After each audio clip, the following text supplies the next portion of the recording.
So Hinduism comes first, in simplest term.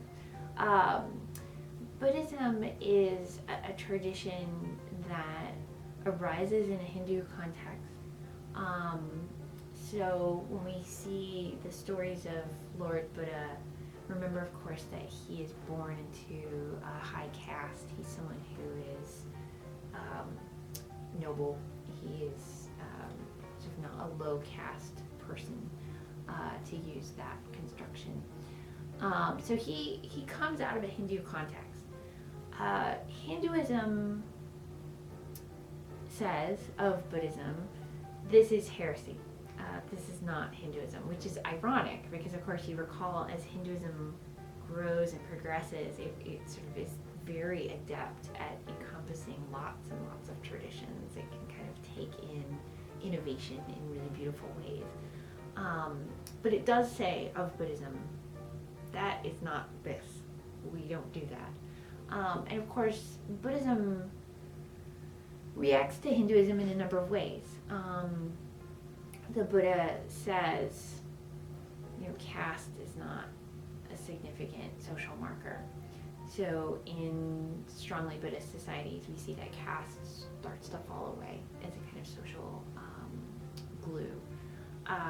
In Buddhism, too, we see that in some ways, an emphasis on the supernatural as separate begins to fall away, or a kind of conception of the supernatural as embodied or identified begins to fall away.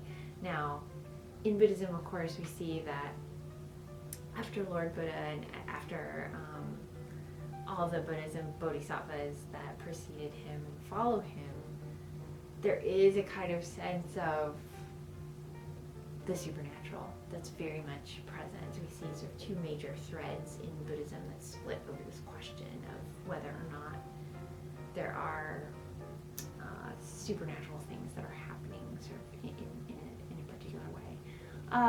So they are familially related in much the same ways that we see Judaism, Islam, and Christianity relate to each other, which is why we study them together. Mm-hmm. But there are major and important distinctives between them. I would certainly not contradict them. There are many, many people who say, Buddhism is just a philosophy. It's not a religious tradition. It's an outlook. It's a way of understanding the world. We don't see it as sort of religious in particular ways. When religious studies scholars call Buddhism a religion, they are not trying to say, well, Buddhism has a god, or Buddhists go to church, or Buddhists worship at temple, or do any of the things that many people conventionally understand is associated with religion.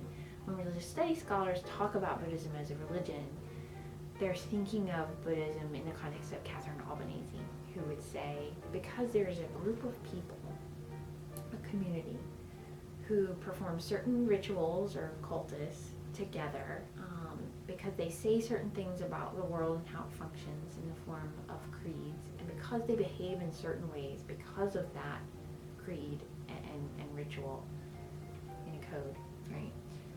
That aggregate of factors makes them religious per se. And I think many people will say, oh, well, to be a religion, you have to have God and go to a place and do a thing. Certainly that's embedded in that conception. But Albanese's definition and other scholars' definitions are very careful not to say, well, you have to have a god or many gods or a conception of the supernatural to be religion.